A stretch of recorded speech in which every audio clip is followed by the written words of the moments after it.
vê alguns questionamentos que é muito difícil aplicar ESG, porque é muito custoso, porque não dá, porque não sei o quê. Mas tá na mão dos líderes, entendeu? Sim. Nossa, que maravilha ter uma pessoa enfeitando o governo. Eu não sou enfeite. Como disse Marian Wright Edelman, a gente não consegue ser o que a gente não consegue ver. A gente está gravando o Lendárias e Portuárias justamente para mostrar histórias inspiradoras e reais de mulheres que estão transformando o sistema portuário do Brasil. A ideia aqui é mostrar os portos como uma potência feminina e diversa. Nesse 8º episódio do Lendárias e Portuárias, nós recebemos a ambientalista Miriam Dualib, fundadora e presidente do Banco da Mulher, e também a Tatiana Nascimento, que atua há mais de 10 anos com comércio exterior. As duas são especialistas em ESG, e nesse episódio você vai conhecer mais sobre essa sigla e a importância dessa cultura para o setor. Esse podcast é realizado com incentivo do Promicult Alcides Mesquita, Prefeitura de Santos, com patrocínio da DP World.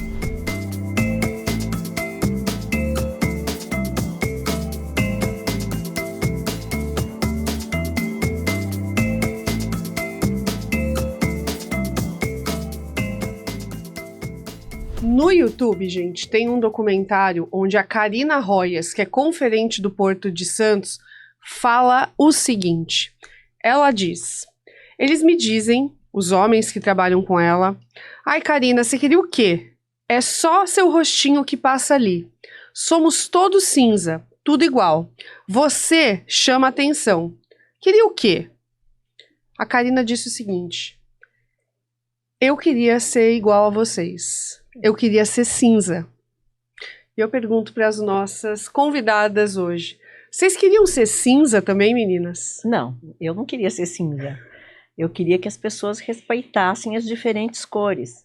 Perfeito. Isso me remete a quando eu trabalhei ainda bastante nova no governo do estado, numa posição de destaque, de um estado, que eu não vou dizer qual, numa posição de destaque, e que as pessoas, inclusive secretários de Estado, pessoas importantes, chegavam para mim e diziam assim: ai, que bom que você trabalha aqui, não, você enfeita esse governo.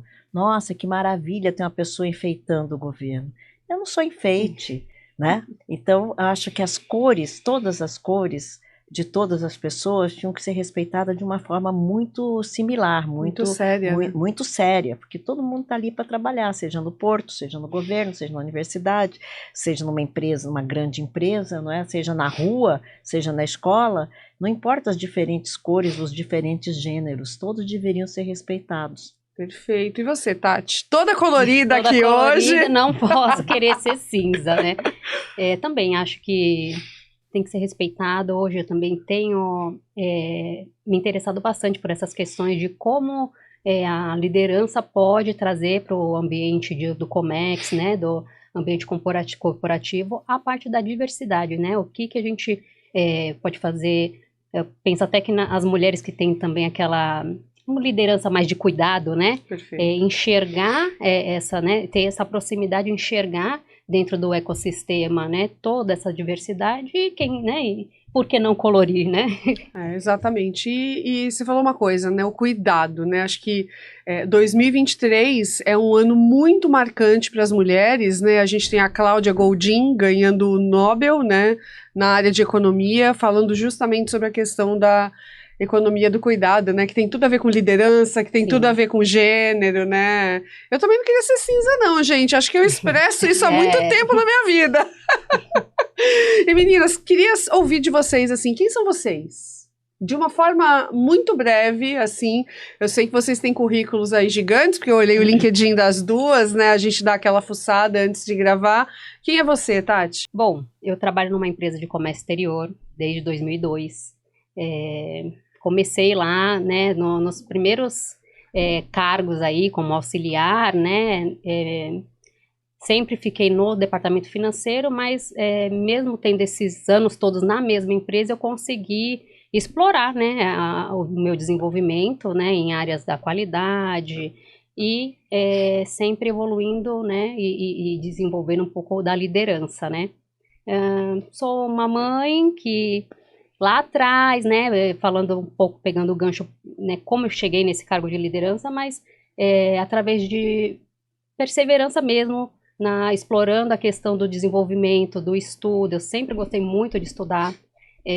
Só que eu inverti um pouco o ciclo natural das coisas, fui mãe muito cedo, com 19 anos, então não consegui fazer aquele, sair do ensino médio, já fazer a faculdade, mas explorei aí, né, muita ajuda da minha família, né, porque sendo mãe solo e trabalhando em São Paulo, saía muito cedo, saía 5 horas da manhã, pegava o fretado, para poder fazer a faculdade, né, conseguir também através de programa de bolsa, né, do ProUni, isso em 2010, e através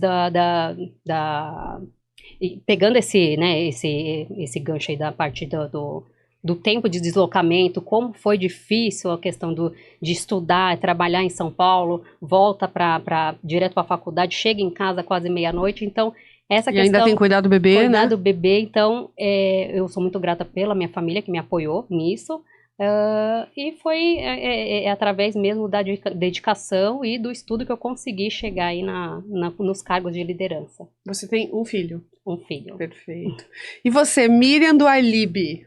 Então, eu sou... Engraçado como a gente vem de realidades bastante diferentes, né, de faixas etárias também diferentes, mas como tem similaridades, não é, na vida da gente, e não só com a Tati aqui, mas também tem similaridade na vida de todas as mulheres. Com certeza. Então, eu também me casei muito cedo, tive filho muito cedo, e isso enquanto eu ainda estudava, ainda fazia uma faculdade, aí você termina a faculdade, não consegue exercer direito à profissão, porque eu tinha 2 filhos pequenos, e fui morar no interior, onde é mais difícil. Eu sou graduada em jornalismo, né, fiz jornalismo na USP, e aí tudo é muito difícil no interior, muito precário, era naquela época bastante precário. Eu estou falando da década de 1900, final da década de 1970, começo da década de 1980, mas quando você tem dentro de si aquela vontade de realizar, aquela vontade de fazer, você vai encontrando espaços, né? Você vai cavando espaços e construindo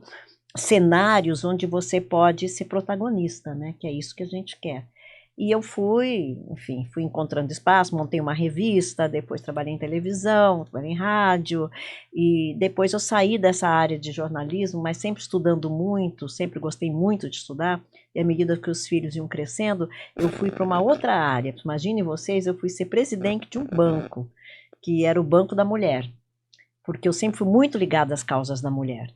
E o Banco da Mulher era uma instituição financeira que dava créditos para mulheres pequenas empreendedoras, né?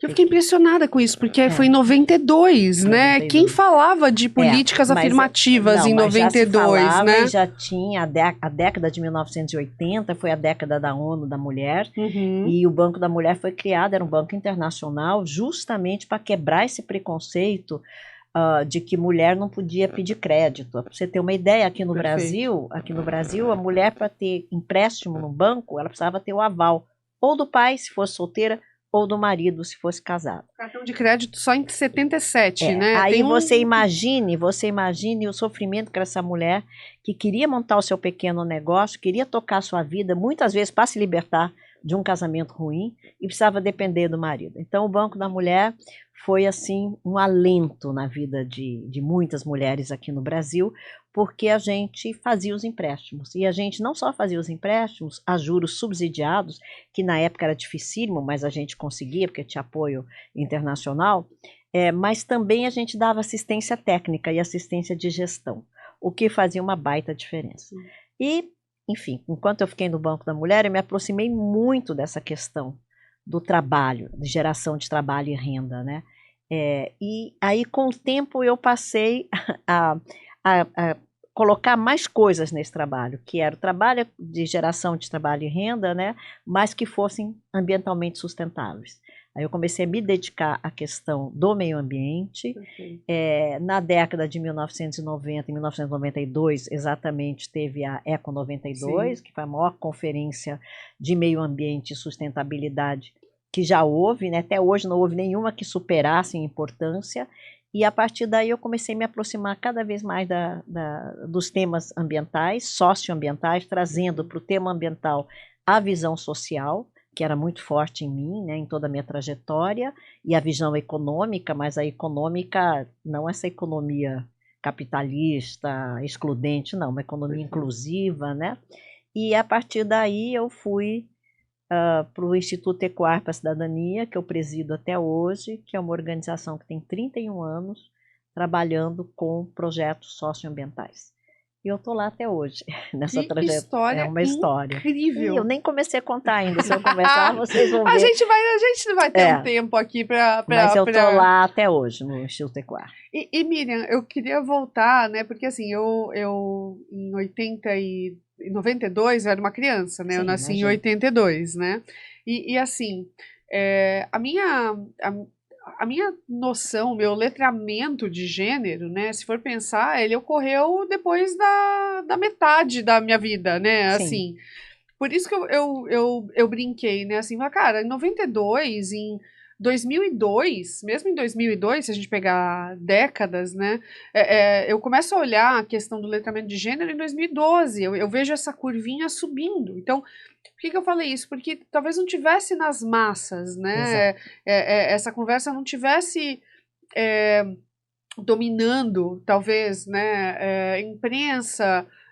redes sociais, como a gente tem hoje, que acelerou muito esse diálogo, né? É incrível, né? Para mim foi incrível saber dessa história, porque até hoje a gente vai conversar sobre gênero, e lembrando, né? A gente está gravando esse podcast de Santos, que é a cidade do Brasil com a maior proporção de mulheres. A gente está falando de 54,7% da população. E tem gente aqui em Santos que acha que não é importante discutir gênero. Deixa eu fazer só uma observação. O movimento feminista, ele existe desde o final da década de 1960, né? Quer dizer, as primeiras feministas foram muito importantes, que eram aqueles movimentos que a gente lê na história, de queimar sutiã, começou nos Estados Unidos, depois na Europa. Aqui no Brasil demorou um pouco para chegar, mas a gente tem nomes assim importantíssimos na história do feminismo. Agora você tem toda a razão, foi evoluindo, continua evoluindo, ainda tem muito para ser feito, e há muita desigualdade nessa compreensão de gênero dentro de um mesmo país. Sabe? Dentro do mesmo país, tem muita desigualdade nisso. Vai evoluindo bastante, melhorou muito, mas ainda tem muito para ser feito. Pra você ter uma ideia, quando a gente começou a fazer quando a gente instaurou o Banco da Mulher, eu ouvia comentários de homens, tipo assim, o que tem nesse banco para emprestar a mulher? Aí eu dizia assim, sim, a sua mãe e a sua irmã, sabe? Coisas desse tipo. Então a gente ouvia, assim, brincando, né, claro. Mas a gente ouvia coisas dessa natureza, a gente tinha homens que proibiam as mulheres de ir nas reuniões. E uma vez eu vi um caso que me chocou tanto, porque era uma senhora já, que estava ali, ela fazia pão em casa, e ela queria expandir o negócio dela para ela poder ganhar um pouco mais de dinheiro, poder tirar a filha dela que estava no subemprego, para elas montarem uma pequena padaria doméstica, e o neto neto dela, rapaz novo, devia ter uns 17, 18 anos, entrou na nossa reunião para arrancar a avó, para não ficar ouvindo esse papo de feminista degenerada. E assim, né, você falou que o movimento feminista aqui no Brasil, né, começou na década de 60, mas quando a gente vai aprofundar na história do feminismo, e assim, eu sempre assumo a minha parte de responsabilidade e culpa, assim, eu tinha uma reticência antes de entender o que era o feminismo, assim, né? Foram feitas campanhas nesse sentido muito negativas. Eu acho que até na própria década de 80 e 90, né? Foram anos e períodos de esvaziamento total, né? Era comum a gente ouvir assim, eu sou feminina, não sou feminista. Mas até hoje. Como se feminista não fosse feminina, tem entendeu? Muita mulher aqui em Santos, e assim, não são mulheres sem educação formal, são mulheres muito bem educadas que repetem essas falas, né? E são falas... gente, anos 90, ok, mas assim, nos anos 90... deram uma ferrada com a cabeça das pessoas, assim, né? Os anos 90 foram muito legais, assim, com as mulheres, principalmente, né? Assim, então, eu fico intrigada. E quem vai estudar profundamente a história do feminismo vê que, cara, o primeiro livro escrito por uma mulher que conseguiu sustentar seus filhos a partir da sua escrita, isso aconteceu no século XV. Exato. E o livro dela falava justamente sobre uma sociedade utópica formada por mulheres. O livro chama A Cidade das Mulheres, da Christine Pizan. do século XV, né? E até hoje parece que não é importante para algumas pessoas, que quanto tempo mais a gente vai precisar esperar, meu Deus! Eu né? lembro de um fato, você falou da década de 90, né? Mas em 2002, quando eu depois de ser mãe, né, e querer voltar ao mercado de trabalho, né, eu notei essa barreira nas próprias entrevistas e até com mulheres, né, de perguntar, né, seu filho é pequeno, aí eu falei, vou ter que mudar a estratégia, na próxima entrevista eu não vou falar que tenho um filho pequeno até ela me perguntar, tem filho? Tenho filho. Uhum. Deixa ela olhar e fazer perguntas. Você chegou a falar que você não tinha filhos? Não, só não entrava muito em detalhe de como era a minha dinâmica com o filho, mas e aí eu tive a sorte dessa empresa que eu tô até hoje, de isso não ter sido um diferencial, né? Olharam para as minhas competências, né? Porque eu falei, caramba, eu cheguei a pensar em não falar, mas eu falei, não, vou responder só o que me perguntaram. Tem filho? Tenho. Ah, mas como que é se ele ficar doente? Ah, não, eu tenho o apoio da minha mãe. Aí você, né, então... Olha, eu tenho 5 pessoas que me ajudam, o nome é A, B e C, aí você né? tem que falar toda a sua rotina. Agora, olha, imagine que absurdo isso que ela falou. Nisso que ela falou, imagina o absurdo. Quer dizer, quando você cria filhos, você cria os filhos para a sociedade. Uhum. É um serviço que você presta para a sociedade, que é criar o filho, Uhum. né? Então, você é penalizada por isso. Sim. Quer dizer, você está no teu trabalho e eles te penalizam. Eu, em vários projetos que eu já fiz em grandes empresas médias e grandes, a gente ouvia assim, isso que dá a contratar a mulher. Tem 3 em licença maternidade. Como se o trabalho de gerar um filho não fosse um trabalho para a humanidade, Sim. para a sociedade. Então, você pega países, por exemplo, como os países escandinavos, onde você tem licença maternidade de 1 a 2 anos. Uhum. E elas são compartilhadas com os maridos. Uhum. Quer dizer, a mulher tira 6 meses, depois o marido 6 meses, depois ela 6 meses e ele 6 meses, ou 1 ano, depois 1 ano. Para que ela não fique tanto tempo afastada do trabalho, nem ele. Mas é uma função social, Sim. sabe? Que a sociedade precisa reconhecer. Sim. Hoje, felizmente, eu acho que a gente teve um avanço muito grande, porque a gente já está na 3ª ou 4ª geração de mulheres feministas, e nesse século XXI, a gente teve, assim, realmente um recrudescimento do movimento feminista, né? Então, tem muita liderança jovem, Uhum. e isso está ajudando bastante a que a gente tenha homens que compreendam isso, né? Uhum. Então, hoje eu vejo meus filhos, por exemplo, que já são pais, nossa, eles dividem o trabalho de casa, o trabalho de criar os filhos com as mulheres, de uma forma que eu não tive, que a minha mãe não teve, Sim. que a minha avó não teve, que muita gente não teve. E isso é evolução. Isso é muito evolução, legal. mas é obrigação também, Claro, né? Então não é que agora eles são os alecrins dourados, né? É que antigamente a gente tinha muito problema. Os monstrinhos, né? Agora, Não, a gente tinha agora que tá certo. A gente, agora na verdade está começando a ficar uma coisa mais equilibrada, até porque assim, né? As mulheres elas ficaram com realmente muita responsabilidade, né? A economia do cuidado, né? Herdada naturalmente pela sociedade, até porque é meio a mulher que não está no lugar do cuidar, né? Que é um pouquinho meu caso, tá, gente? Assim, que está no lugar do cuidar, que não tem talvez essa natureza tão expressa, né? Assim, ela não pode falar isso para todo mundo em todas as rodas, né? Porque assim, nossa, mas então você não quer ter filho? Você não quer perpetuar a humanidade? Né? Entra do outro lado do que você falou, né? Coisa no comércio exterior é muita demanda, né? É pauleira mesmo o comércio exterior. Então, eu praticamente não ia em festinha de Dia das Mães. Eu não ia mesmo. Eu fui...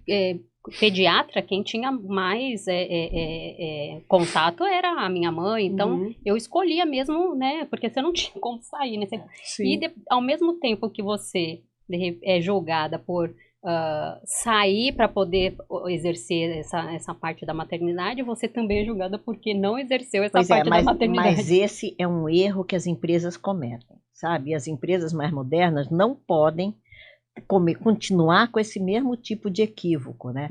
Hoje, com a teoria da ESG, né, que é da responsabilidade ambiental, social e de governança, essa governança precisa permitir que pais ou mães saiam para levar Sim. seu filho no médico, saiam para as reuniões de escola, sabe? Porque senão você não está tendo um tratamento como deveria ser. Você não pode falar, eu sou socioambientalmente responsável. Não, não é.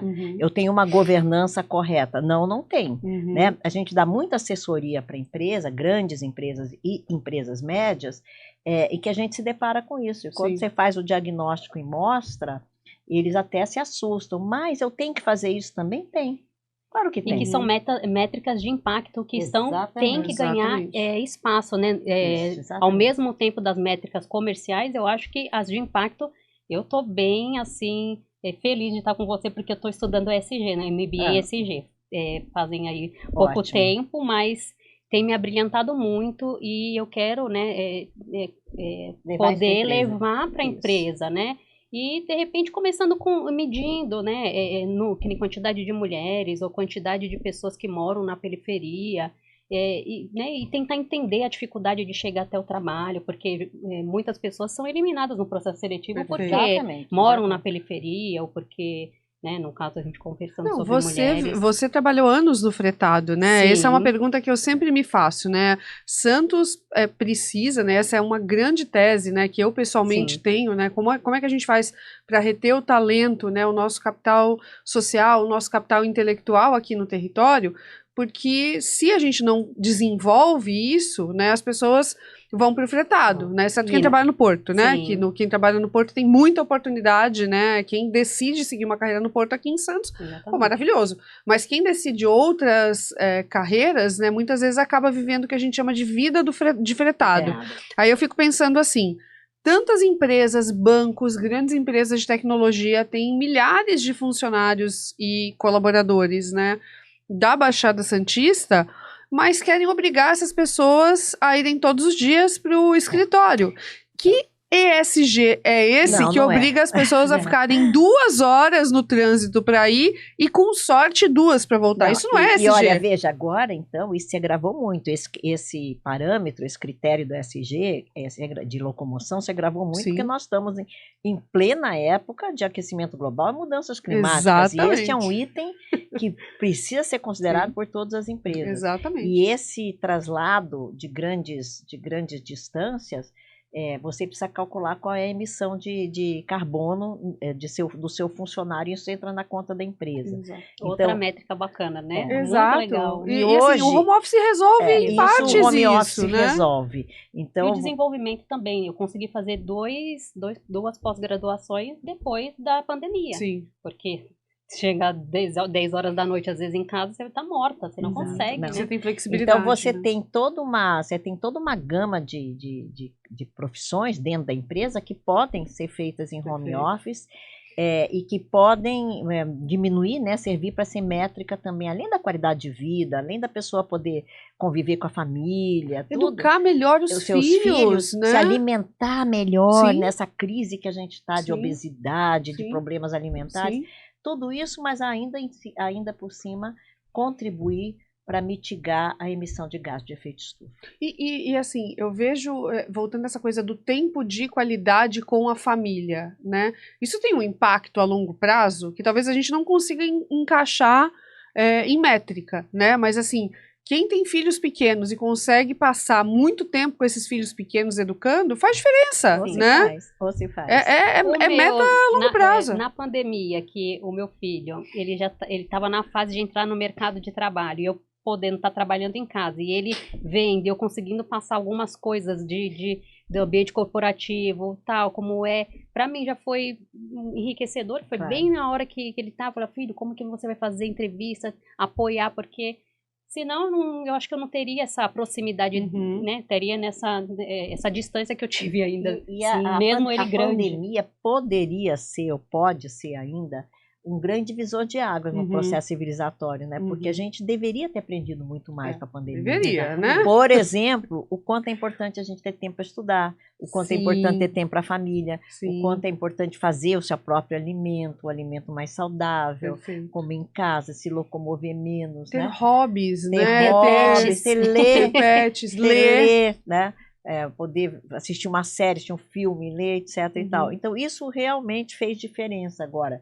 não dá para voltar correndo. Né? Muitas empresas já passaram grande parte por home office. Então, esse foi um avanço que a gente deve a esse período tão difícil que foi a pandemia. Mas algumas estão retrocedendo também, né? Algumas estão retrocedendo e que a gente não deveria deixar retroceder. E que é um impacto muito negativo para as mulheres, né? Exatamente. Eu queria pegar esse gancho, porque me parece que quem sofre mais com as empresas querendo voltar a home office full são as mulheres, que vão ter que voltar a abrir mão, né, de levar os filhos na escola, de poder ter uma convivência melhor, de poder ter mais flexibilidade, né? Então, isso é meio...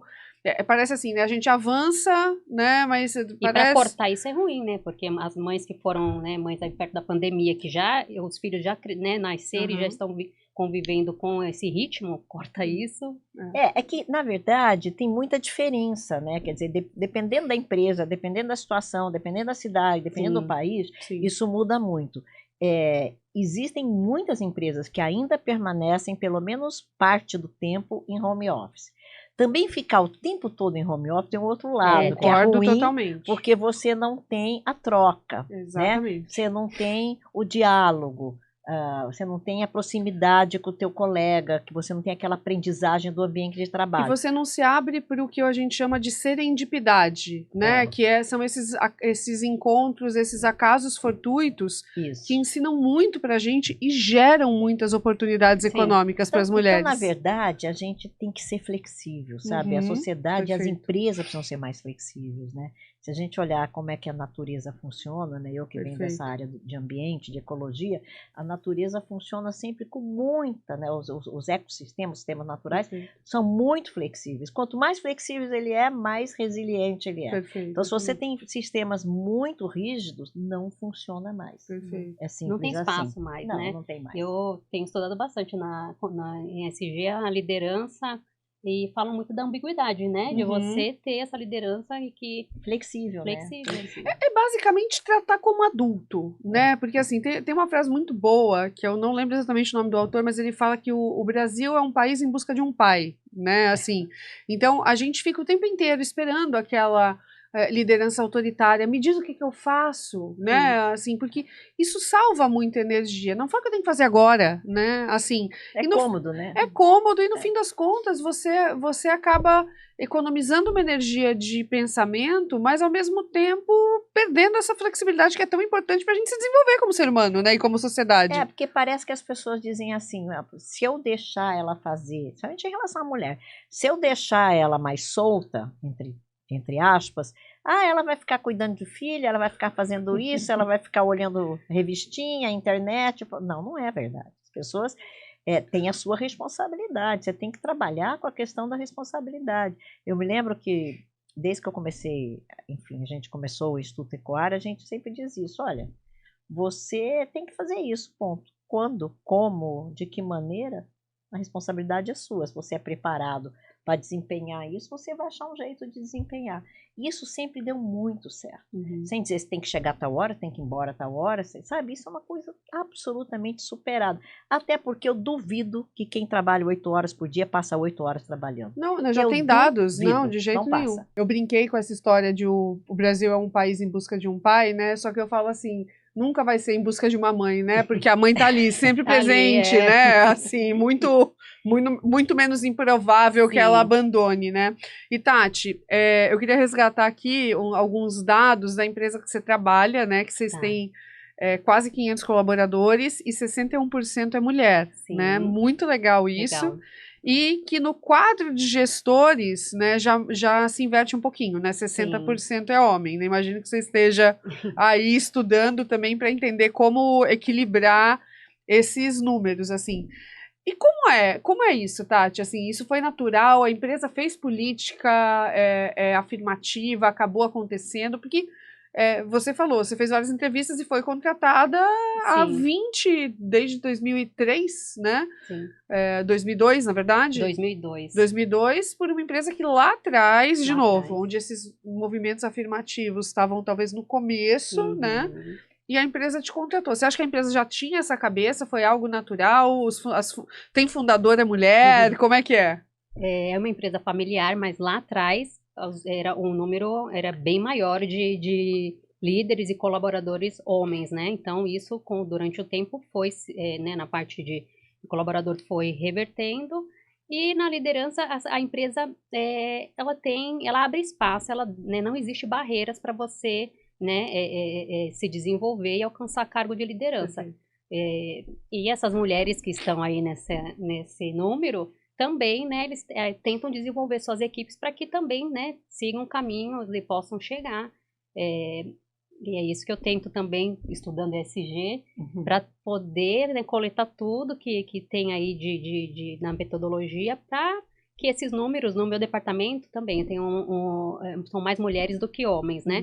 E uma equipe também bem diversa, né? Então, eu acho que o papel do líder também, né? Você falou do Brasil precisa de um pai. No curso a gente vê alguns questionamentos que é muito difícil aplicar ESG, porque é muito custoso, porque não dá, porque não sei o quê. Mas tá na mão dos líderes, entendeu? O líder tem que ter. Então, assim, a minha trajetória, a minha experiência, as barreiras que tive para entrar lá atrás, ou até mesmo não deixar que algumas coisas que eu passei, por exemplo, não fui escolher na festa do meu filho da escola, não porque isso não era permitido, era o medo mesmo de você estar ausente, né, num ambiente de comércio exterior que você tem que entregar tudo para ontem, né? Você tem se o negócio prazo, você tem multas você surreais, lidar né? com valores enormes, né? Então o medo de falar, não, tem que marcar presença, tem que estar aqui toda hora. E hoje, o meu estilo de liderança é que, não, vai sim na festinha. Vamos ver, quanto tempo tem de hora, a gente mede aí, tem tanto tempo que a mãe pode se ausentar. Não, vamos lá. A empresa tem política também, algumas políticas bacanas, tipo, acho que tem algum determinado horário que por lei a mãe pode sair, uma faixa etária também de filhos, a empresa aumenta, por exemplo, ela pode ir no médico até 6 anos de idade, tem que acompanhar, não sei se é isso, a empresa aumenta um pouco mais, até 13 anos, então né, tem pequenas políticas que vai dando também, né, um suporte, e mais né? segurança para as pessoas espelharem o comportamento do líder, mulheres né? também, que o incentivo falou assim, não, eu tinha uma colega de trabalho, ela vai lembrar, ela não ia ao médico, e ela, na época, ela queria ser mãe, e nada, eu falei assim, eu não vejo você pegando, né, dispensa para ir no médico. Ela, eu não. Eu falei, não, você tem que fazer os exames todo ano, você quer ser mãe. Dito e feito, ela foi fazer os exames, aí hoje a gente brinca, a Tati que me empurrou aí para mim poder fazer exames, e ela conseguiu depois ser mãe. Porque, né, até o básico mesmo de se ausentar para ir ao médico, né, eu acho que agora, assim, eu vejo, não sei se é porque eu já tenho exercitado bastante na minha liderança isso, eu vejo que tem evoluído um pouco no ambiente que eu convivo. Legal. Eu até queria voltar aqui, você falou, Miriam, dessa coisa, né, dessa economia super agressiva e tal, e aí eu queria resgatar, eu acredito que foi em 2020 que o Larry Fink, da BlackRock, escreveu uma carta que foi meio um grande marco do ESG, né? Antigamente era uma coisa que uma empresa fazia aqui, outra empresa fazia ali, mas assim, o mercado financeiro mesmo, né, dos grandes capitais olhou, falou, opa, peraí, esse cara aqui que a gente espera a carta dele todos os anos, tá falando desse assunto, vamos prestar atenção. Só que ao mesmo tempo, até ele, que é um grande líder, uma pessoa super influente, assim, ele foi muito agredido por defender, né? E aí tem uma frase aqui que eu achei muito boa, que o Larry Fink fala assim, não é uma agenda social ou ideológica. Todo mundo adora colocar nessa caixinha, né? Não se trata de justiça social. É capitalismo conduzido por relacionamentos igualmente benéficos entre você, os funcionários, clientes, fornecedores e comunidades dos quais sua empresa depende para prosperar. Escreveu Fink na carta de 2022 quando retomou o tema. Aí ele falou, esse é o poder do capitalismo. Olha, essa história do ESG, a gente tem que contextualizar um pouco. Na verdade, se falava em responsabilidade social e responsabilidade socioambiental há muitos anos.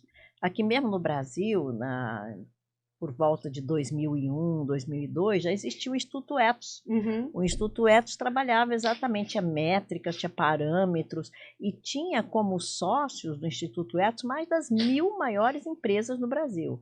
E eles trabalhavam com a questão da responsabilidade social, que era muito parecida com o que a gente fala hoje no ESG. Onde é que eu acho que o ESG veio para fazer com que avançasse um pouco nessa visão? Na questão ambiental e na questão do relacionamento com as comunidades. Eu trabalhei por muitos anos dando consultoria, mais de 10 anos, para o Centro de Pesquisas da Petrobras. É onde saem 70% das patentes brasileiras, né?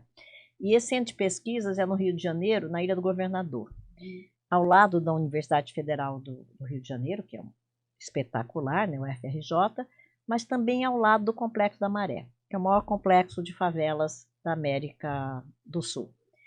Então você tinha que sair do SEMPES às 4 horas da tarde, porque senão você não podia passar ali na linha vermelha, que você tinha que passar pelas favelas, era muito perigoso. Os vidros tinham que ser blindados, os vidros do prédio eram blindados porque poderia ter ataque das comunidades.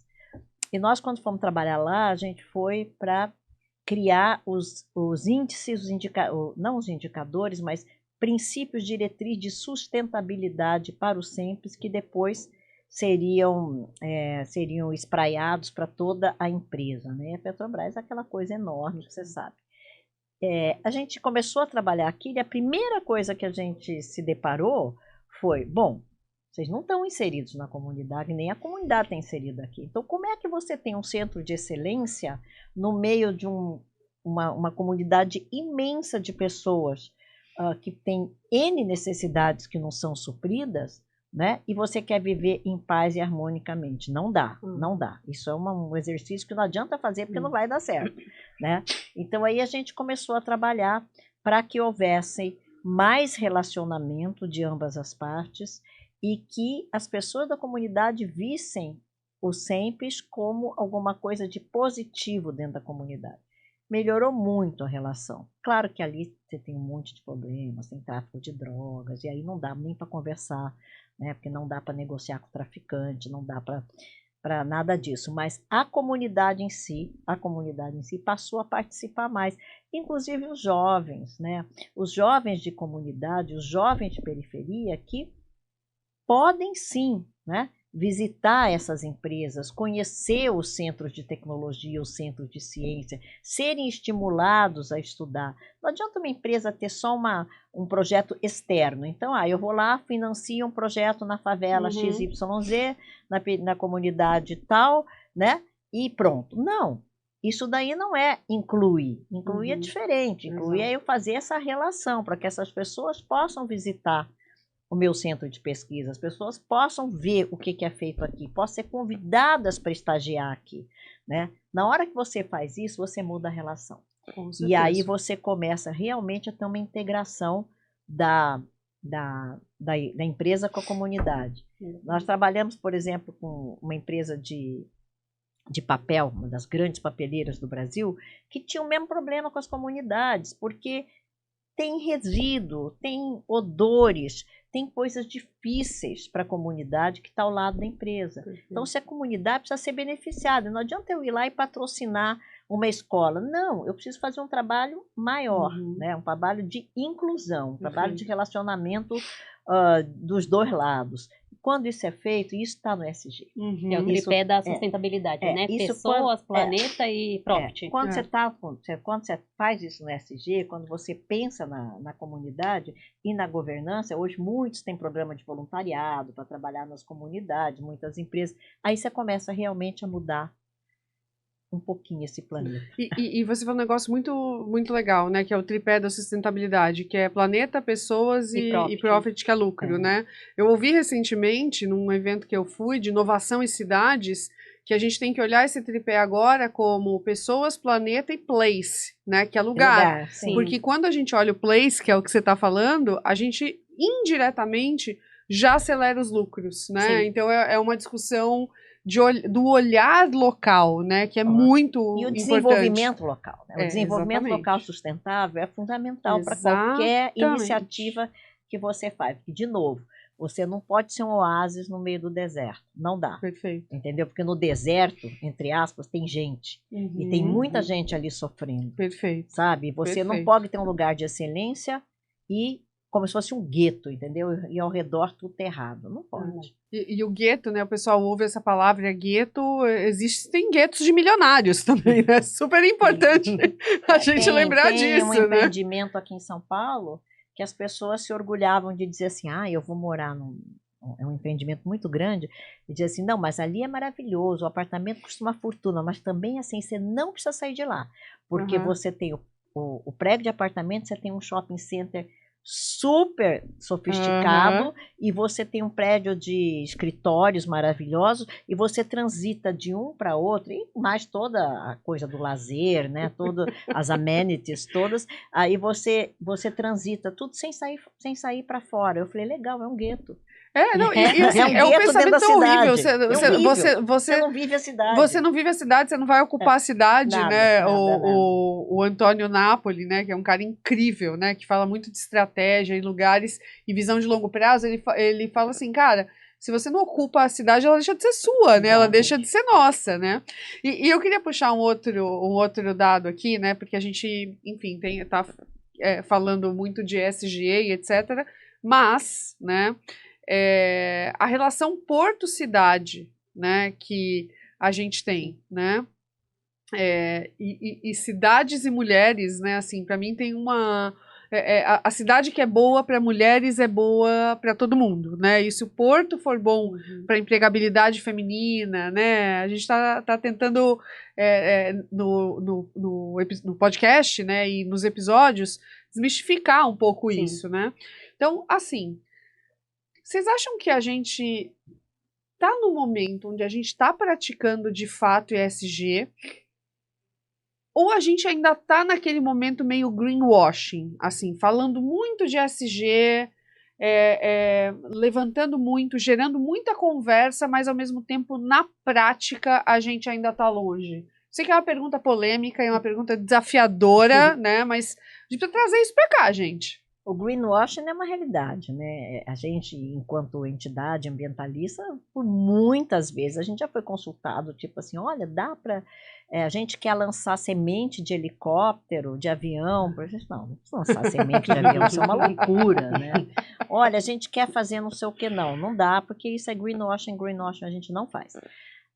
Então tem muito disso ainda, mas tem cada vez menos. E nesse ponto eu acho que a tecnologia, as redes sociais, a internet tem ajudado bastante. Muito bom. Muita coisa ruim, né? Advém das redes sociais, por exemplo, as fake news, que a gente é vítima todos os dias. Mas tem muita coisa boa, porque isso é denunciado. Antigamente você não conseguia denunciar, porque você tinha que procurar um jornal, e você tinha que procurar um programa de TV, e o jornal, o programa de TV são financiados muitas vezes, né, por patrocinadores que estão fazendo o que não deve. E hoje não, hoje você coloca nas redes e as pessoas têm muito medo, porque o prejuízo de imagem é muito grande. O prejuízo de imagem custa milhões, né? E são muitos olhares atentos, né? O número de olhares atentos se multiplicou também. Exatamente. Agora, você começou falando de uma cidade que é boa para as mulheres. Cidade boa para as mulheres é cidade que é segura. Cidade que você não corre o risco de ser estuprada, né? No ponto de ônibus, como as mulheres têm sido. Cidades em que você tenha onde recorrer se você está sendo ameaçada pelo teu companheiro, né? Cidades que você tem oportunidades econômicas reais para desde sair para um relacionamento, sair de um relacionamento abusivo para um relacionamento feliz, né? Esse é um ponto, né? Esse é um dos vieses, né? Uma das dimensões, que é a questão econômica. Essa é importantíssima. Mas tem a outra dimensão, que que se reporta muito às políticas públicas, né? Que é a questão da segurança. A gente precisa ter segurança. A mulher precisa ter segurança, mais que o homem. Mas o homem também vive uma situação de insegurança? Sim, mas ele não é estuprado. Pelo menos não na maioria das vezes. E já foi falado aqui no Lendárias, né? Exatamente isso, né? Eu saía de madrugada, tinha que ficar no ponto ponto, putz, eu não posso usar o transporte público porque eu preciso ter um É. carro, porque então, para ter um carro precisa ter um Você trabalho, tem assédio, né? você tem assédio no transporte público, Sim, você isso tem aí. uma série de coisas. Exato. Hoje já é melhor, porque você tem como denunciar. Isso. Eu me lembro da época em que surgiram as primeiras delegacias da mulher, eu Sim. me lembro bem dessa época.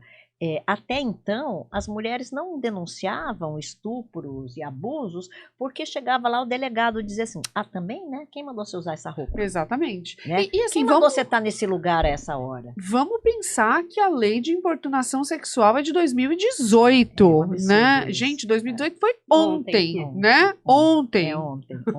Mas as delegacias da mulher são Sim. anteriores, Sim. mas são da década de 1980, por aí, começaram Sim. aqui em São Paulo, né, no estado de São Paulo, porque tinha uma secretária de Estado mulher que começou a implementar as delegacias da mulher, que era onde as mulheres podiam ir, mas só agora você começa a ter abrigo para essas mulheres, não é?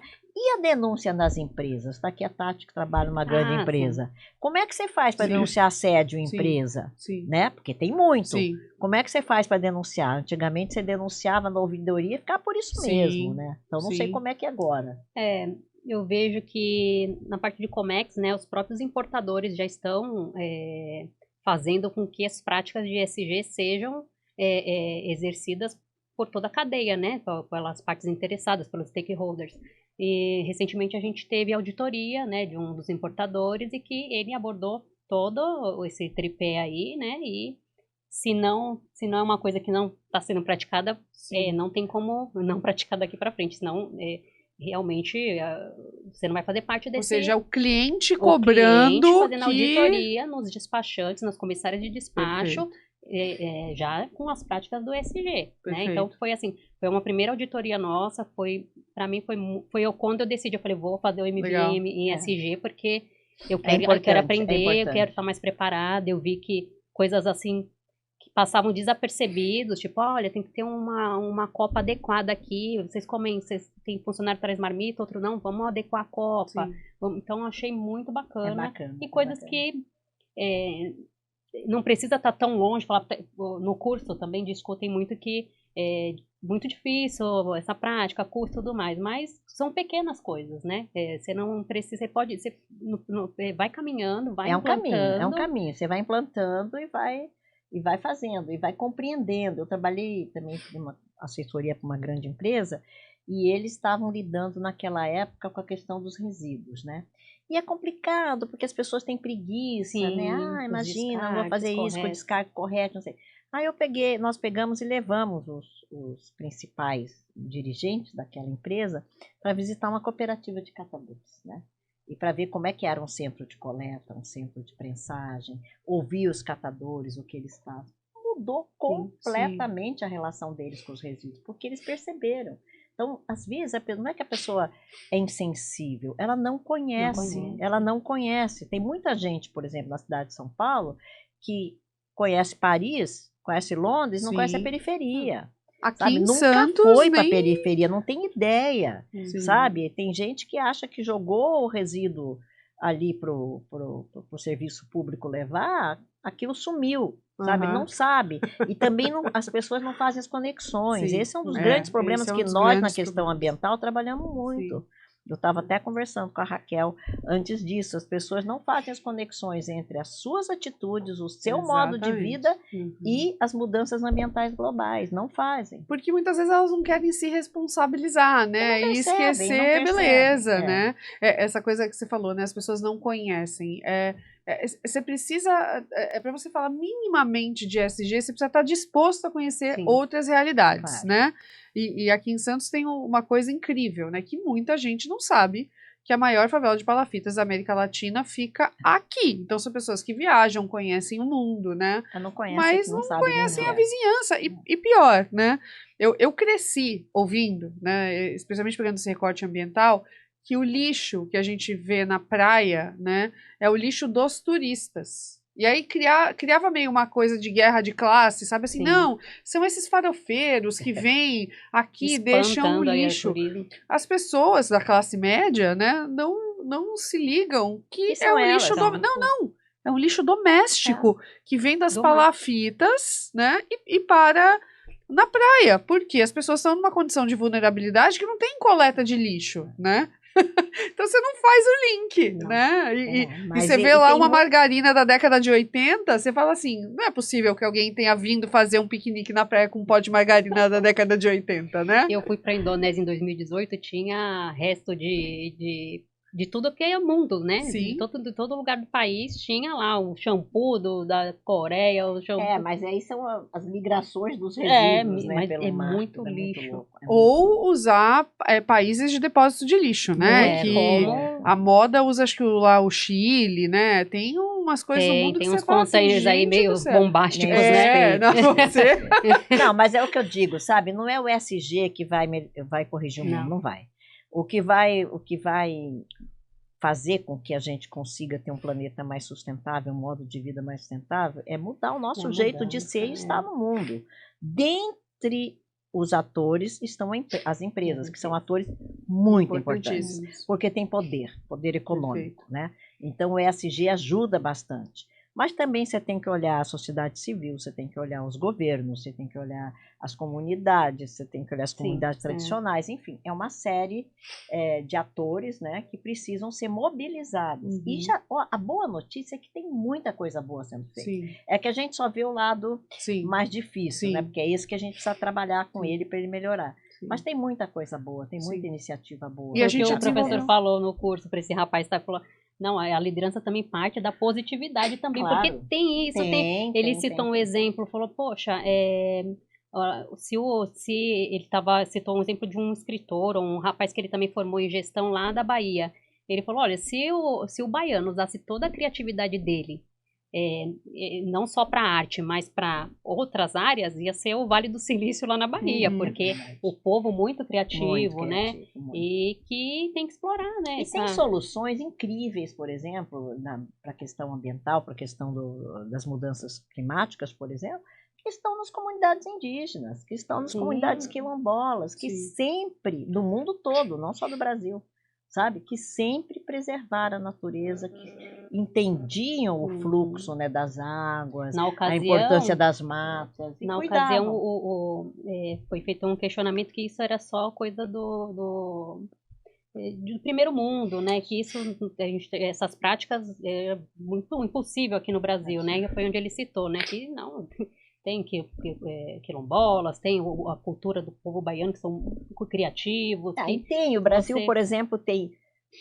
uma agricultura que é uma agricultura quase toda feita ela em cultivo direto, que é uma prática conservacionista, entendeu? E que é uma prática muito boa.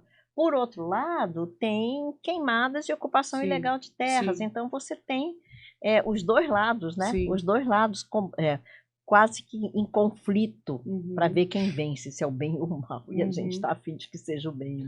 E essa coisa, né? A gente falou muito da coisa ambiental, né? Mas eu sempre olho o S do SG como talvez uma coisa... ela tem menos barreira, talvez para você começar a resolver, né? Porque você está lidando com pessoas e a gente depende de pessoas. Só que ao mesmo tempo eu vejo que as pessoas não entendem, né? Que a gente ter condição de igualdade para as mulheres nas empresas, né? As pessoas às vezes descolam isso, né? Do S, mas é a parte mais pura desse S, né? Eu acho que, minha visão, né? A igualdade de gênero, né? Talvez seja uma das coisas mais básicas do S, do SG. Vocês concordam com isso? Eu concordo. Eu acho que a inclusão é fundamental quando você fala do S, do social, né? A inclusão das mulheres, a inclusão de gênero, mas também a inclusão de raça. Perfeito. Sabe? A inclusão de raça também. Você tem ainda muita desigualdade de raça no Brasil. E as pessoas, já que a gente está falando de mulheres, as mulheres pretas, elas sofrem muito mais do que nós, mulheres brancas, por exemplo, né? Porque elas têm o duplo karma, né? Para atender, ser mulher e ser preta. Então, é preciso fazer um esforço muito grande de inclusão. Eu fico muito chateada quando eu vejo gente dizendo assim, mas tem esse negócio de cotas, isso daí prejudica os outros alunos. A gente tem uma dívida histórica com a Eu ia falar, eu sempre população falo assim, desse reparação país. histórica, qual é a sua dúvida? Como é que é a dúvida? Outra coisa, mas essa história de gênero é mimimi? Não, não é mimimi. É mimimi porque não é com você. Porque se fosse com você, você saberia o quanto dói, né? Exatamente. O quanto dói. Eu tinha uma pessoa que trabalhou com a gente muitos anos no Ecoar, que era um grande educador negro. E um dia eu cheguei para ele e falei assim, brincando, falei, você tá ficando velho, hein? Você já tá de cabelo branco? E eu ainda brinquei, falei assim, preto quando aparece cabelo branco é porque tá ficando muito velho. Ele falou, graças a Deus. Eu falei, por quê? Você gosta de ter cabelo branco? Eu falei, a polícia me para menos na rua.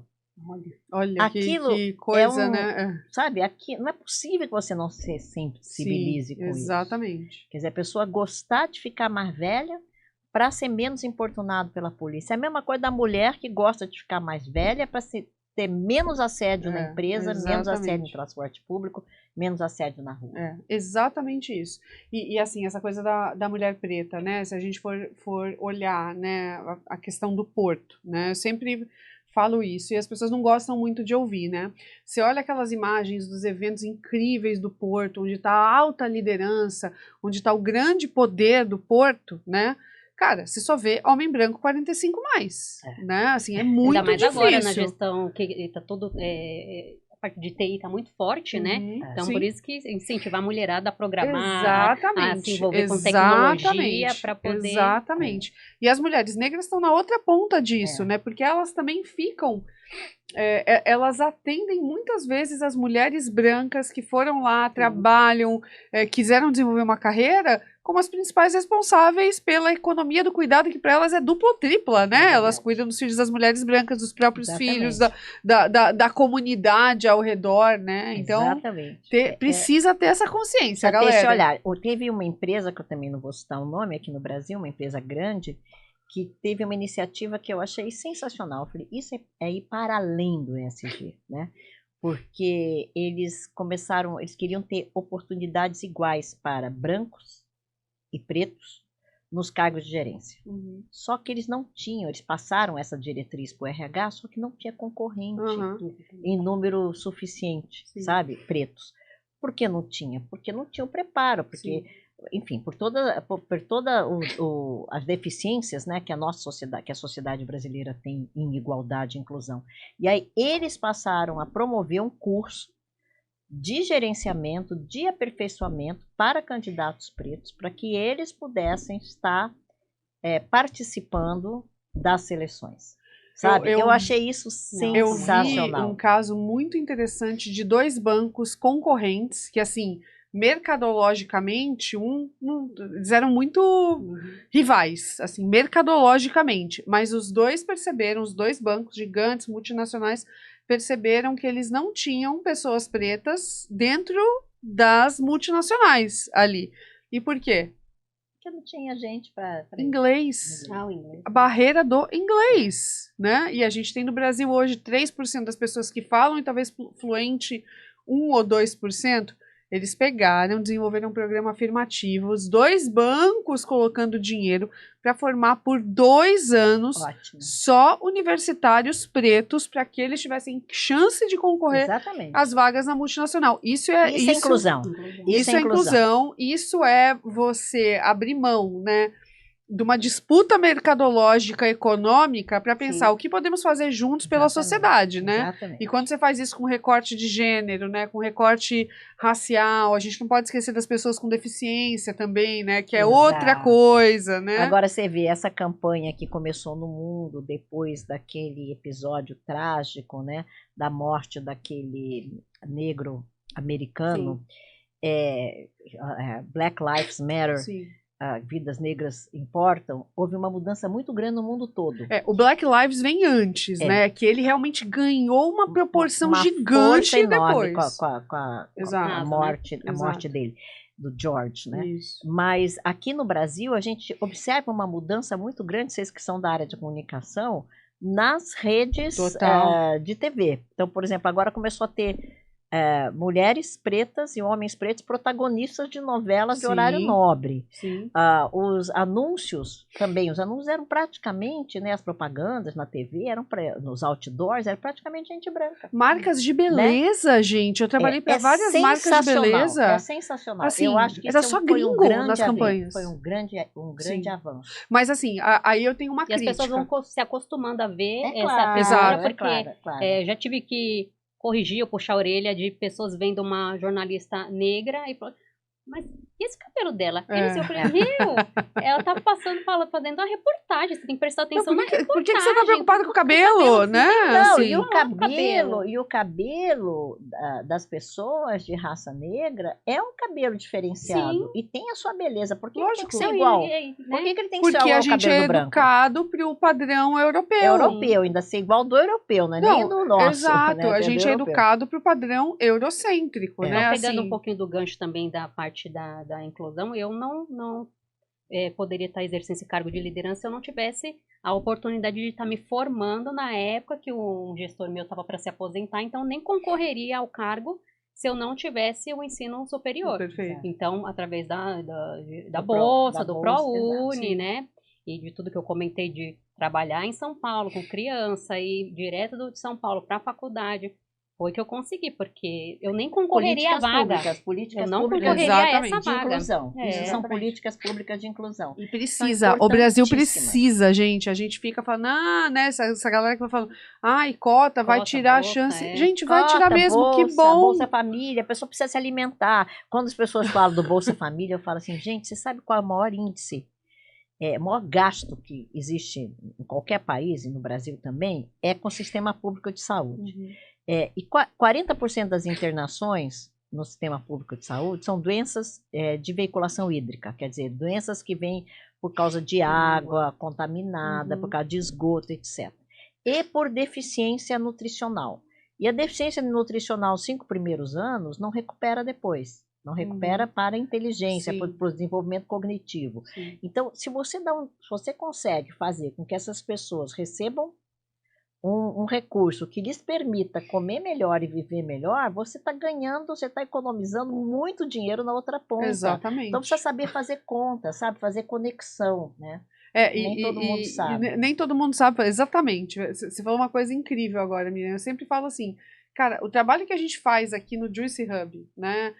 Se a gente for pensar que a gente trabalha muito, né, para que a cidade desenvolva novas árvores econômicas, quando você vai fazendo a teoria da mudança, né, você chega lá no fundo, cara, se as pessoas vivem na cidade, trabalham perto do trabalho, se elas têm oportunidade aqui, um dos benefícios é você gerar menos impacto no sistema de saúde, no fim das contas, entendeu? Então, a gente tem que entender que... Provavelmente teria um problema de coluna se eu estivesse trabalhando até hoje, não assim, é? Entrando nos 40 cara, a quantidade de pessoa que ferrou a saúde mental por conta dessa vida, de não ter tempo pra nada, de não ter visto filho crescer, de não desenvolver hobby, etc., é surreal, é que as pessoas falam muito pouco disso, né? Deixa eu te dar um dado. Eu gosto de dados, sabe? Porque eu acho que os dados não mentem. Os dados de pesquisa séria, né? Os números da saúde mental no Brasil, em vários países, mas no Brasil, que é um país difícil, né? O Brasil é um país difícil, que causa muito estresse nas pessoas, eles são alarmantes. Sim. O crescimento, desde a pandemia, mas agora, em seguida da pandemia, continua, de depressão, doença do pânico, é uma coisa absurda. E por quê? Porque as pessoas ficaram sem trabalho, porque as pessoas ficaram sem ganhar, porque as pessoas têm que se virar. Então, o empreendedorismo, as pessoas acharam uma saída no empreendedorismo. Eu falei, não, as pessoas não acharam a saída no empreendedorismo, elas estão fazendo brigadeiro em casa, estão vendendo lacinho, estão fazendo isso para sobreviver. Isso não é empreendedorismo, isso é para sobrevivência. Isso causa um estresse tão grande que essas doenças mentais avançaram muito. E esse custo vai parar onde? Vai parar no sistema público de saúde. E com as mudanças climáticas, que ninguém quer fazer nenhuma mudança, né? Ninguém quer mudar nada no seu estilo de vida para combater o aquecimento global, as consequências do aquecimento global que estão aí, né? Estão aí os furacões, os ciclones, as secas, as chuvas, as enchentes, também provocam um estresse enorme, para além dos prejuízos financeiros do plano de saúde mental. Muito grande. Os planos de saúde tem subido bastante o valor dos seus planos, porque já estão levando em conta nos seus cálculos esse dado da saúde mental. Interessante. Porque já estão estudando bastante isso, esse estudo já vem há algum tempo, de quanto isso vai aumentar a pressão no sistema de saúde, seja público, seja privado. E os planos privados já estão aumentando os valores que todos nós pagamos por conta disso. Então é uma loucura, é um círculo vicioso que a gente precisa vencer, que a gente precisa reverter. Exatamente. Mas isso acontece através da consciência, uma conscientização. Exatamente. E da consciência. E programas como esse que vocês fazem ajudam bastante. E abertura ao diálogo, né? Que é o que a gente está fazendo aqui, né? Assim, a gente não precisa concordar. A gente abriu a conversa com uma mulher falando, eu queria ser cinza e queria ser igual. E a gente não necessariamente concordou com ela, mas a gente está abrindo esse diálogo, porque no fim das contas, eu entendo totalmente a frase dela, né? Eu entendo, cara, tinha que ser mais fácil, né? Pra gente. A gente não devia ter que ficar se esforçando o dobro, gastando o triplo de energia para convencer algumas pessoas do básico, né? Então, nesse aspecto, eu queria ser assim, falar assim, ó, meu trabalho é isso, estou fazendo isso. Não tem que gastar muita energia, ferrar a saúde mental, para ter que, às vezes, contar para as pessoas coisas que são tão importantes e tão óbvias e que, no fundo, vai ser melhor para elas, ela né? só queria trabalhar e ganhar a vida dela, exato, entendeu? Exatamente. Então, sustentar a família dela. Exatamente. Então, é um direito, é o mais básico dos direitos. Exatamente. Né? Exatamente. É o direito à alimentação, à moradia e ao trabalho. Exatamente. E assim, a gente fala, né, essa coisa do empreendedorismo, eu queria complementar, porque essa é uma fala que eu faço sempre, né? Eu sou empreendedora desde 2001, né? Comecei meu negócio no mesmo ano que você foi mãe, né? Com 19 anos. Só. E eu comecei meu negócio por quê? Porque eu não ia ter emprego, eu não ia ter oportunidade na cidade que eu moro, que é Santos. Eu queria continuar aqui, eu não queria viver... Não foi pro comércio exterior, então... Exatamente, e eu não queria viver a vida de fretado, né, que eu sabia que eu ia acabar ali. Então eu comecei a empreender, né, e eu comecei a empreender com um contexto de absoluto privilégio, né, falando inglês, né, com uma educação e uma base familiar muito boa, que não é a realidade de uma mulher preta que está começando a empreender, fazer brigadeiro. E eu sempre falo, essa mulher, ela não quer empreender no fundo, no fundo. Não, ela nem tem aquele espírito, sabe? Ela quer um plano de saúde para os filhos dela. Ela quer uma estabilidade. Ela quer uma estabilidade, poder crescer na carreira, trabalhar numa multinacional. Isso. Se ela tivesse essa oportunidade, ela estava feliz da vida. Terceiro, ter folga remunerada, ter bônus, INSS, ter bônus, ter FGTS para entrada no apartamento. Né? Assim, então, gente, essa coisa de romantizar o empreendedorismo, não, vamos abrir vaga para mulher, vamos equiparar os salários, né? Que agora, enfim, né, tem a questão da lei, né? Mas vamos dar oportunidades reais de cargos que reparem a história, né, gente? A mulher, ela sofre uma pressão absurda sempre, né? E não é todo mundo que tem obrigação de querer as mesmas coisas. E se você tá ouvindo isso aí, fala, que mimimi, fecha aqui, fecha o YouTube, fecha o Spotify, que você não entendeu nada do que a gente falou até agora, né? Aí volta daqui a pouco, começa a ouvir de novo, porque, gente, não é mimimi, é uma pressão absurda, né? E pior, a mulher quando fica viúva, né, também tem isso, né? A mulher fica viúva e a mulher que viveu essa vida e esse ciclo das gerações anteriores, ela se vê sem rumo, sem renda, sem muito nada, maluco, assim, né? Toda fase da vida da mulher tem alguma coisa. Mas o que tinha de mulheres hoje melhorou um pouco, mas tem melhorado bastante, mas ainda tem um longo caminho. Mas quantas mulheres, assim, eu fico imaginando nas gerações, na minha própria geração e nas gerações anteriores, ficavam em casamentos horrorosos, em que eram surradas pelos companheiros. Perfeito. E jamais abriram a boca para contar. Sabe por quê? Porque não tinha o que fazer, porque não podia voltar para casa, e se ela virasse uma mulher largada, o que ia ser dela? Não tinha nenhum tipo de garantia, não tinha nem divórcio para garanti-la, né? Exatamente. As mulheres já sofreram muito, acho que chega, né? Chega de sofrer assim. Eu tinha um objetivo, parece bobo, mas eu estava... O meu objetivo, quando comecei a trabalhar, era assim, não, eu vou dar um jeito de quando meu filho entrar na faculdade, ele não precisar estar trabalhando e estudando ao mesmo Exato. tempo, porque para mim foi tão, assim, eu sempre gostei de estudar, eu queria tirar, minha mãe dizia que eu queria tirar as melhores notas na escola, e se eu tirava se tirasse 9,5 eu chorava, e quando eu fui pro ensino superior, pra mim, tipo, eu não conseguia dar o meu máximo, tipo, eu não conseguia estudar, eu não tinha tempo, fazer a prova de matéria que eu não tinha estudado. Olha o estresse que ela passou. E aí eu falei, meu Deus, eu falei, não, meu filho, ele vai estudar, só estudar. Se eu puder dar esse privilégio pra ele de só estudar, então assim, todas as minhas economias foram destinadas para ele estudar. Tanto é que eu consegui mandar ele pra Austrália. Fico até emocionada, né, porque pra mim, nunca imaginei, eu nem assim, nunca passou na minha adolescência Pensar em estudar. Nunca tive nem amigas que estudaram fora, não era comum, eu morei em periferia, ninguém falava, olha, aí ano que vem eu vou estudar na Austrália. Nem pensava, nem. E aí, nesse sufoco que foi estudar e trabalhar, e eu gostava de estudar, gostava de tirar melhores notas, e eu era mediana, tirava nota e não podia perder a bolsa, porque se tirasse nota ruim, perdia a bolsa. Foi muito estresse. Pressão de todo lado, né? E mãe, aí tem o filho. Você vê que valente que ela foi? Foi muito valente. E a cabeça, né? E falei, não, ele vai estudar, só estudar.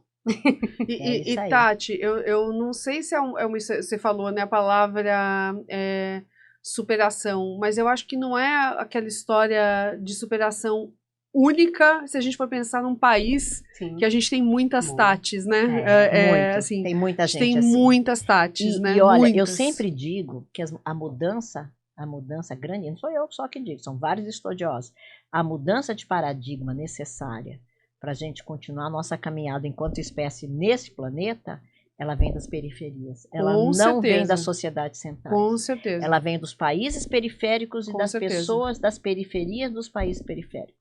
Você vai para a Ásia, por exemplo, você falou na Indonésia, Vietnã, Singapura, é impressionante o que aquelas pessoas estão fazendo, sabe? Então, a gente precisa dar muita oportunidade. E no Brasil, felizmente, né, a gente teve uma interrupção nos últimos anos, 4 anos, mas agora voltou. A gente tem investido muito em políticas públicas que ajudem essas populações a alçar os voos que elas merecem. Perfeito, né? Eu sou o exemplo que não é mimimi. Política pública, para mim, mudou a minha vida. Então, não seria essa pessoa, não poderia ter mandado meu filho estudar para fora, não poderia alcançar um cargo de liderança, tá? Já no segundo MBA, se não fosse as políticas afirmativas. Ou seja, você que trabalha aí no Porto de Santos, você que sonha, você que é uma mulher que sonha em trabalhar no Porto de Santos ou ter uma carreira, né, de liderança, a Tati está aqui, né, para mostrar que é possível e que talvez hoje, né, Tati, o caminho por conta de Tatis, né, como líderes, esteja mais fácil para as outras mulheres. Um pouquinho mais fácil, né, um pouquinho mais fácil, mas a gente ainda... Eu incentivo a minha equipe a estudar. Então, cobro e falo aí, tem Enem aí esse ano, vamos estudar, vamos fazer a prova e deixar um legado aí que o estudo é o caminho. Transformador e uma ferramenta potente, né?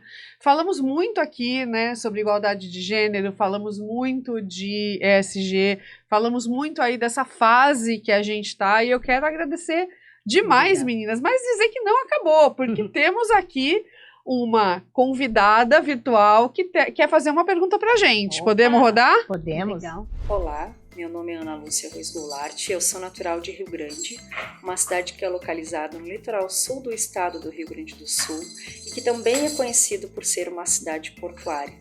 Atualmente eu sou professora e também pesquisadora em educação ambiental. Mas entre os anos de 2011 a 2016 eu tive uma experiência no trabalho portuário, na anterior Superintendência do Porto do Rio Grande, hoje Portos RS. Enquanto mulher que desenvolvia um trabalho em um ambiente que era majoritariamente marcado pela presença masculina, uma das inquietações que me acompanhavam dizia respeito aos cargos de liderança e de chefia, que eram ocupados em sua grande maioria por homens, independentemente da nossa qualificação ser igual ou muitas vezes superior, porque nós mulheres ainda não ocupamos esse cargo, ou ao menos não na mesma proporção que os homens, o que o sistema portuário exige de nós que ainda não alcançamos, ainda que a nossa qualificação possa ser em muitas das vezes superior à dos homens. E aí, quem responde? Olha, eu tenho a impressão não vou dizer que eu tenho a certeza absoluta, mas eu tenho a impressão, por toda a minha história, minha experiência, meus estudos, de que ainda tem uma visão de que tem trabalho de mulher e trabalho de homem, sabe? Na verdade, os postos em empresas, por exemplo, portuárias, em empresas de tecnologia, em empresas de petróleo, de gás, de energia, elas requerem muita formação na área de engenharia, na área de química, de física, e esses cursos, especificamente, eles eram cursos mais masculinos. Eu me lembro, por exemplo, eu tenho um filho engenheiro que estudou na escola politécnica, e na turma do meu filho tinham 30 alunos, 2 mulheres, 28 homens, 2 mulheres. Esse quadro tem mudado bastante nos últimos anos, felizmente. Hoje você tem muitas mulheres cursando engenharia, cursando física, cursando química e saindo daquelas áreas tradicionalmente femininas. Comunicações, letras, psicologia e a área de economia mais ou menos, mas agora também você tem até mais mulheres do que homens na área de economia. Na medida que isso vai mudando, também vai mudando o acesso a esses postos.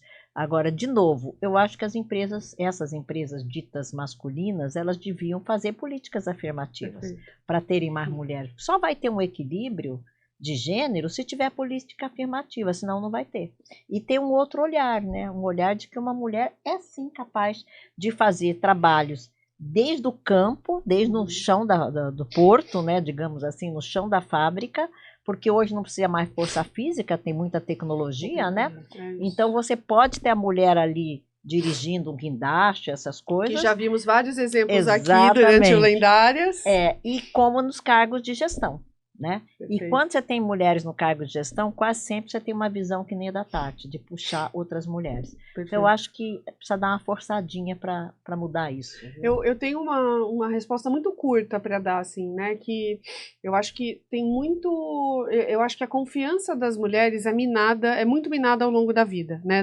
Desde criança, essa coisa do cabelo que você falou, da jornalista negra, né? A questão do corpo da mulher tá sempre julgado, ela é magra demais, ela é gorda demais, ou ela é isso, ou ela é aquilo, ou ela é baixa, ou ela é alta, ou a roupa tá justa, ou a roupa não tá. Então, assim, isso vai minando a confiança ao longo do tempo, né? Então, acho que as mulheres precisam se blindar sua confiança, né? Porque isso leva a cargos de liderança. E a outra coisa a Tati falou muito dessa coisa de agregar, né?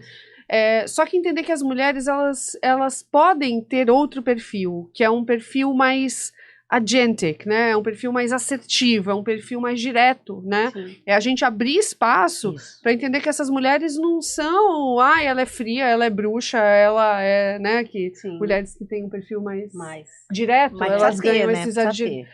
Precisa de mais mulheres com esse perfil, porque senão a gente sempre vai ficar num estereótipo, né? E sem esse enquadramento aí de, né? Que é bruxa, que é de TPM, né? Exato, essa frase clássica, né? Sem contar outras aí, né?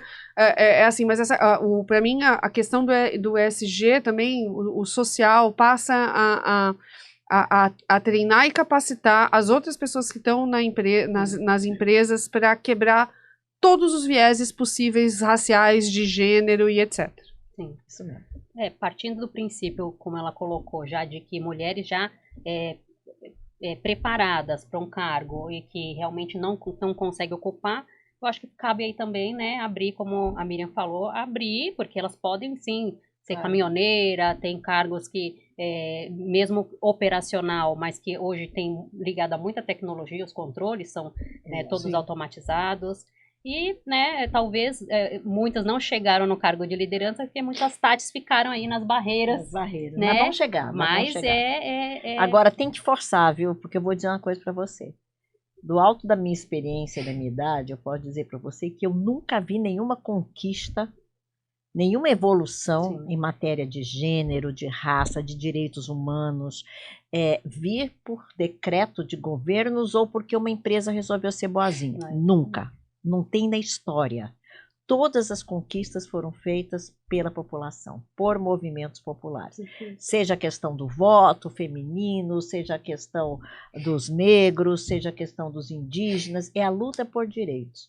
né? E nós, mulheres, continuamos nessa luta. Se a nossa pauta identitária nos anos 1970 era direito a trabalhar, agora não, é direito aos cargos de gestão, por que não? Né? Então, a gente tem que continuar avançando nessa briga do bom sentido pelo espaço que nós merecemos. É isso mesmo. Meninas, muito obrigada. Arrasamos na conversa aqui. Espero que vocês tenham se divertido e que tenha sido muito bom também. Foi ótimo. É muito bom quando a gente aprende uma com a outra, né? Sim, e que essas mulheres que estão assistindo a gente aí aprendam, se encorajem, se sintam mais confiantes aí, né? Porque a área portuária de logística, de gestão, de liderança é nossa também.